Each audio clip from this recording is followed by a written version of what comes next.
mainstream economists are admitting that economic activity is slowing down, and at this point that fact would be very difficult to deny because the numbers are very clear. We haven't faced anything like this in a decade, and many are deeply concerned about what is coming next.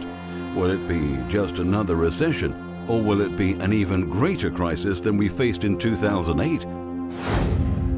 According to Bloomberg Economics, the global economy experienced a sharp loss of speed over the course of 2008, and global economic conditions are now the weakest since the global financial crisis.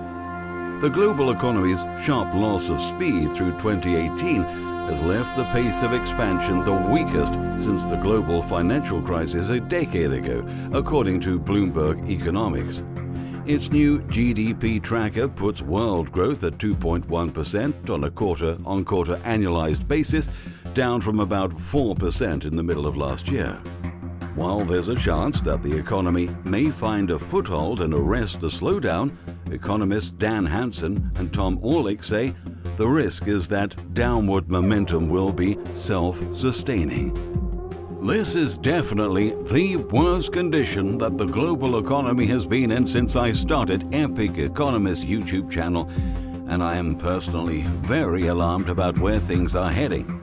The tremendous economic optimism of early 2018 has given way to a tremendous wave of pessimism, and the speed at which the economic environment is changing has stunned a lot of the experts. In fact, Bloomberg economists Dan Hansen and Tom Orlik openly admit that they are surprised by how quickly the global economy has shifted, saying the cyclical upswing that took hold of the global economy in mid-2017 was never going to last. Even so, the extent of the slowdown since late last year has surprised many economists, including us. Of course, the US has not been immune from the changes. The US economy is rapidly slowing down as well, and this is something I've been heavily documenting on my website. And now we have just received more confirmation that the economy is decelerating. The Atlanta Fed has just updated their GDP Now model yet again. With this new revision, they're now projecting that the US economy will grow at a rate of just 0.2% during the first quarter of 2019.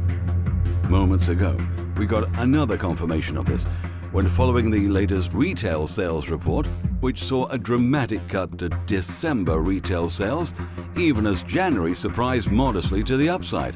The Atlanta Fed slashed its Q1 GDP nowcast, and after rebounding modestly from 0.3% to 0.5% a week ago, it has once again slumped and is now at the lowest recorded level and just 0.2% away from economic contraction. This is how the Atlanta Fed justified its latest Q1 GDP cut, which as of March 11th was just 0.2%, down from 0.5% on March 8th. After this morning's retail sales report from the U.S. Census Bureau, the nowcast of first quarter real personal consumption expenditures growth declined from 1.5% to 1.0%. In other words, we are just a razor-thin margin away from entering an economic contraction. Last week, we learned that U.S. job cut announcements were up 117% in February when compared to last year. All of the economic momentum is in negative direction right now, and it's going to be exceedingly difficult to avert a recession at this point. And of course, a lot of analysts believe that what is coming will be a whole lot worse than just a recession. The greatest debt bubble in the entire history of our planet is in the process of bursting, and the consequences are going to be absolutely horrific. I really like how financial expert Egon von Greyerz recently made this point. People must understand that the world has never faced risk of this magnitude. We're now in the final seconds of the global mega bubble, the likes of which the world has never seen before. What will happen next will be worse than the fall of the Roman Empire, much worse than the South Sea and Mississippi bubbles, and will create a disaster that will dwarf the Great Depression of the 1930s. The problem is simple to define, and is all based around debts and liabilities. At the beginning of this century, global debt was $80 trillion. When the great financial crisis started in 2006, global debt has gone up by 56% to $125 trillion. Today, it is $250 trillion. The world has never seen anything like this mountain of debt ever before. And one of the central themes of Epic Economics' YouTube channel is that all of this debt will ultimately destroy our society. According to the Institute of International Finance, the total amount of global debt is now more than 3 times the size of the global economy. The global debt-to-GDP ratio exceeded 318% in the third quarter of last year, despite a stronger pace of economic growth, according to a report by the Washington-based IIF released on Tuesday. One of the big secrets that nobody's supposed to talk about is the fact that governments don't actually have to borrow money. For example, the US government could start issuing debt-free United States notes tomorrow. And this actually happened for a very brief period of time under President John F. Kennedy in the 1960s, just before he was assassinated. It is highly immoral for us to be borrowing trillions of dollars that we expect future generations to repay. And that is why I have been a huge proponent of shutting down the debt-based Federal Reserve System and ending the debt-based currency known as Federal Reserve notes. But these days, only a small minority of the population seems to care. We are literally debt slaves, and most Americans have seemingly embraced their enslavement. I really like what Debbie Kidd had to say about this in her latest article. The average American is a debt slave already at birth. By the time he dies, his debt will have increased exponentially, thus passing on an even bigger debt and greater enslavement to the next generation. This is a vicious circle that's gone on for just over 100 years. A very small elite has become incredibly wealthy, and the masses have become enslaved by private and government debt. For the majority of people, it will be impossible to extricate themselves from this massive debt stone around their neck. Instead, they will add to the debt by taking on more debt. Wake up!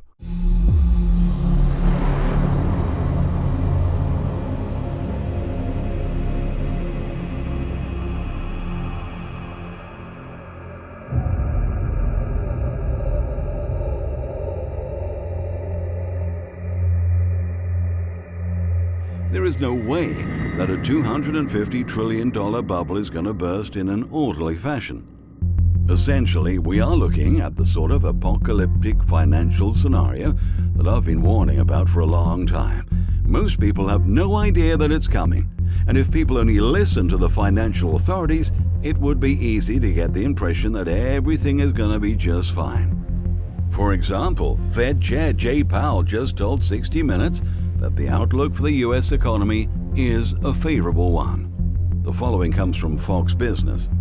Jay Powell, the head of the Federal Reserve, says he does not see a recession hitting the U.S. economy anytime soon. Powell said Sunday in an interview with CBS's Scott Pelley for 60 Minutes, "The outlook for our economy, in my view, is a favorable one." If you are tempted to believe Powell, let me remind you of what former Fed Chair Ben Bernanke told Congress in early 2008.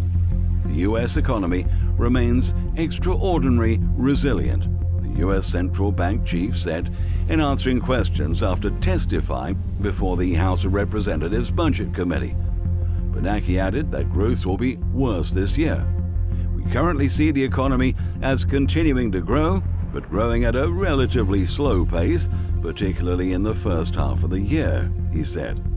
Of course, we all remember what happened next. The U.S. economy plunged into the worst economic downturn since the Great Depression of the 1930s. We're still dealing with the aftermath of that crisis to this day. Nobody is going to ring a bell when the next recession starts. It is just going to happen. Just like last time, most Americans are going to be blindsided by it.